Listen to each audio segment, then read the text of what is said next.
Yo, what's up mga ka-sneakerhead? Ito po si Shoe Checker. Welcome to my channel. Ngayon mga ka-sneakerhead, ang pag-uusapan po natin ngayon is itong humihingi ng opinion itong si Sir James, itong pinost niya. Ayan po mga ka-sneakerhead. Kaya ko sinasabi sa inyo mga ka-sneakerhead is bago kayo mag-comment sa LC ng sapatos, humihingi ng opinion, mag-ingat po kayo lagi mga sneakerhead. Ito po yung lagi ko sinasabi talaga. Na kasi si Sir James is meron siya pinakita mga picture, yan po, na yung sa Travis Scott canary po niya is gumamit siya ng apps. 3 apps po ang ginamitan niya, Sneakergram, legit apps, tsaka check. At sinasabi nila, kiniklaim nila na galing daw po ito sa Titans, mga sneakerhead. May receive pa silang pinapakita.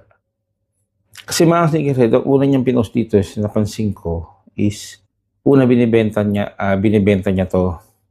After that, nag-post siya, after ilang days, nag-post siya na nagpapa-manual check daw siya mga sneakerhead. Ganyan po yung mga sneakerhead, ayan po yung mga resibo niya, tsaka yung result po ng ano niya. Bali, nag-not pass po siya sa check. Hindi naman siya nag-not pass. Una, not able to verify po siya sa check. Tapos sa legit apps, not pass po siya. Replica nakalagay po talaga. Ngayon kasi isa-isahin po natin. Masyado marami kasi red flag dito sa ano na to sa issue na to eh.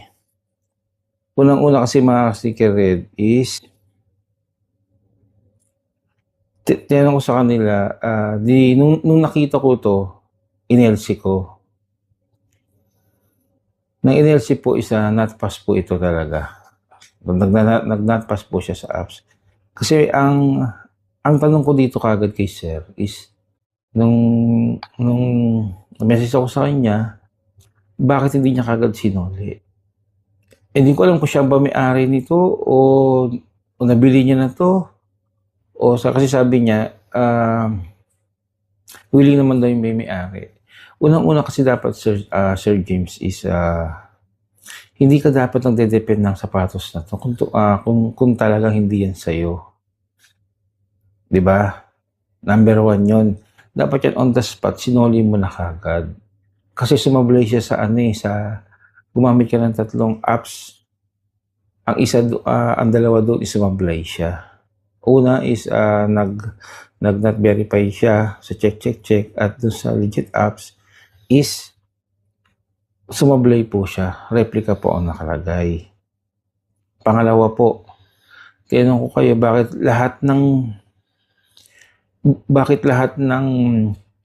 ng pag-ELC niya hindi kasama ang box. Di ba ang sagot niyo sa akin is baka mag-base yan sa box. Hindi po yan nag-base po sa box mga sneakerhead.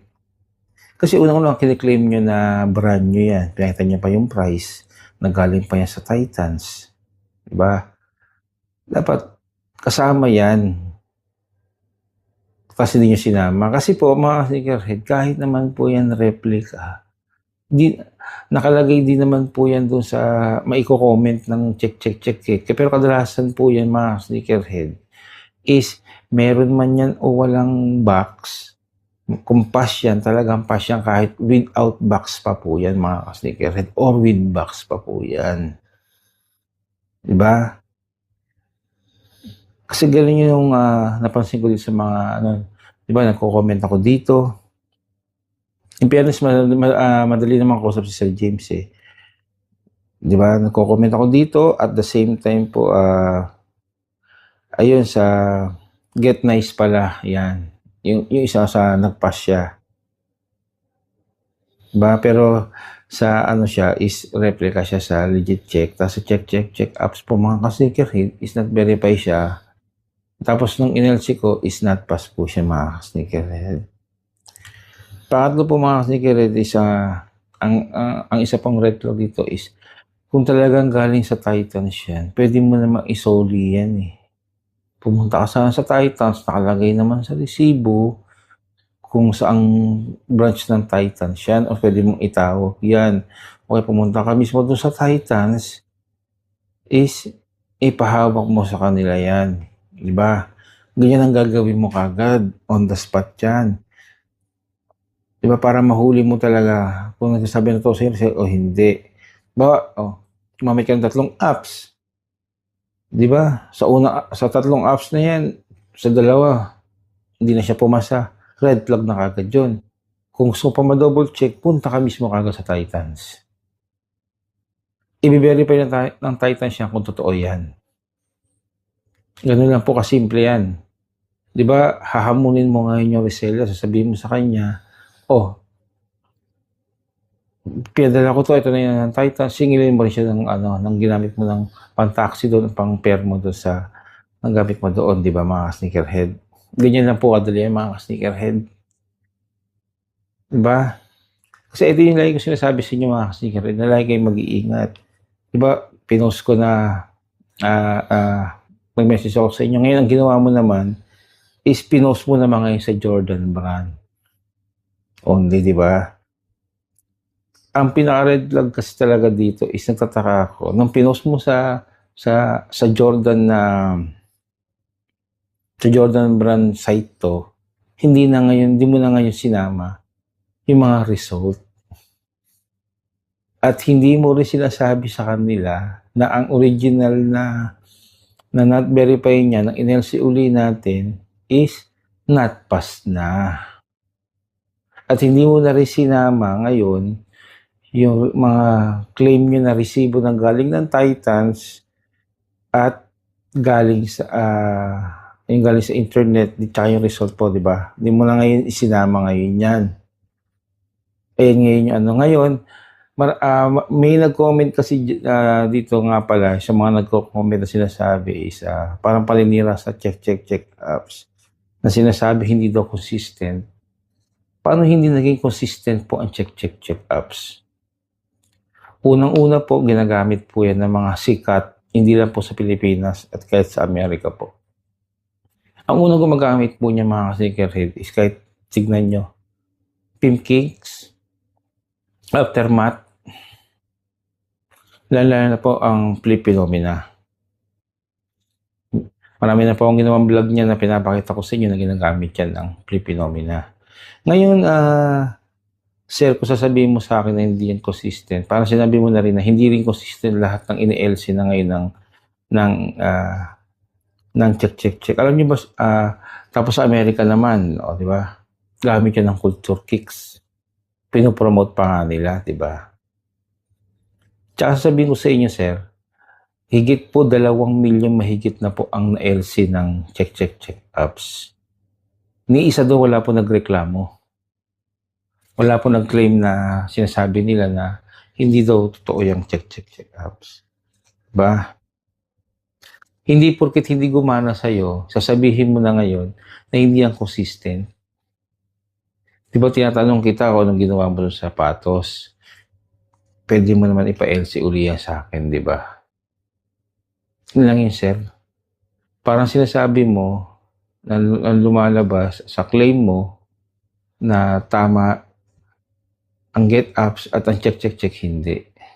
Pati ang legit apps hindi rin tama. Parang pinapalabas mo. Kasi sinasabi mo is inconsistent yan, hindi accurate. Paano hindi naging accurate yan, sir? 2 milyon po mahigit ang na-NLC niyan. Ni wala man lang nagreklamo doon, sir. Diba? Ginagamit yan ng mga sikat na mga shop. Tapos sumunod naman itong sir, di ba? Yung pang-4 na red flag is ngayon, sir, ito yung sinasabi ko na paano yung mga red flags eh. Dahil unang-una, sir, nung pangalawang inelsi mo yan, yung mga tao hindi nila alam mo. Yung marami ngayon na nagsabi ngayon ng pass. Hindi ko alam kung kaibigan mo yung mga yan o tropa-tropa kayo.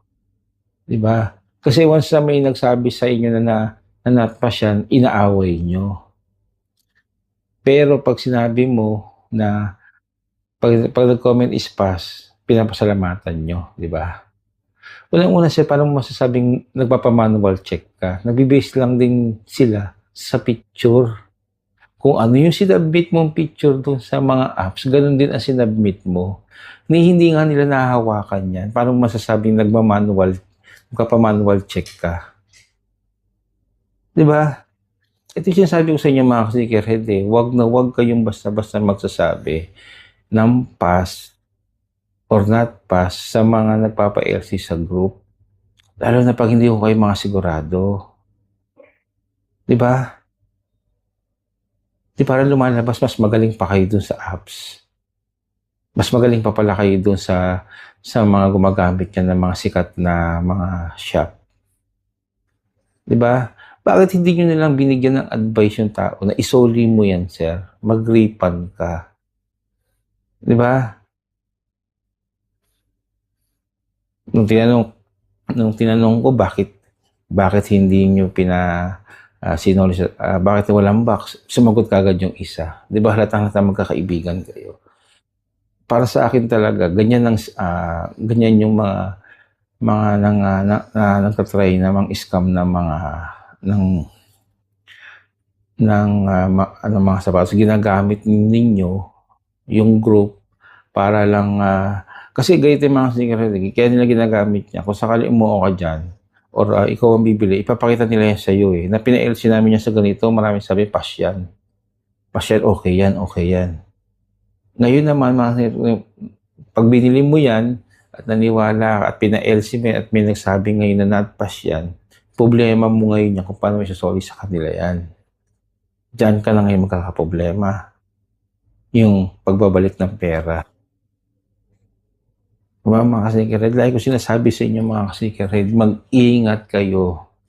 Huwag kayo basta-basta naniniwala sa mga nagpapa-LC. Hindi nyo alam kung ano yung back of the story po niyan. Diba? Una binibenta. Tapos pinalegit apps sa mga gumamit ng apps 3. Yung 2 doon, hindi siya pumasa. Diba? Mga ka-sneakerhead. O tapos ang sumunod na ngayon yan is ang NLC yan sa check. Kasi talagang mga ka-sneakerhead, ang nangyari kasi talaga niya mga ka-sneakerhead, so based on my experience, pag not verified talaga, hindi lang clear yung ano niyan eh, hindi lang clear yung picture niyan. Kaya yan sinasabi ng check, not clear, hindi nila ma-verify kung legit or pass yan. Kasi dahil sa picture, dapat mas clear at high definition yung ginagamit yung pangkuha ng picture nyo, kaya gumamit kayo ng flashlight. 100% po mga ka-sneakerhead sa nangyari po ng ganyan, parang bibihira po talaga ang nagpapas. Siguro sa 10 ang ratio po niyan is mga 3 lang. The rest is talaga hindi siya nagpapas. Kaya nga inelsi ko agad eh. O, diba? Tsaka hindi po cheap ang magpa-legit check po sa check tsaka sa legit apps po mga head. Yung 2 po niyan is naglalaban po yan, pero ang number 1 po is check po. Kaya yan po yung laging ginagamit. Kaya ngayon mga sneakerhead, sabi, mag-ingat kayo sa ganitong klase ng papa-LC. Mag-ingat kayo. Di ba? Kasi sumunod na pina-LC niya sa group na sabi ko, bakit kasi hindi mo pina-LC sa ibang group? Bakit sa Soul lang? Sa Souls lang community mo lang siya. Yan, di ba? Kasi kadalasan mga ganyan nangyari niyan, may mga kaso kasi nangyari ng ganyan na grupo-grupo sila. Parang yun ang i-scam na mga before na marami na magkasabi na legit yan. Kadalasan yung iba gumagaya na. Nung wala pa nagbibigay ng pre-LC. Ngayon medyo merong ilang-ilan pa rin, pero hindi ko alam kung kaibigan niya, kilala niya o sinusuportahan siya. Basta makapagsabi lang ng pass. Diba? Paano mo sasabihin ngayon sa akin na hindi inconsistent porque hindi gumana sa'yo? Diba? Or sa base mo lang, diba? Gumagamit yan ng AI, gumagamit din po yan ng mga professional legit checker po na tao.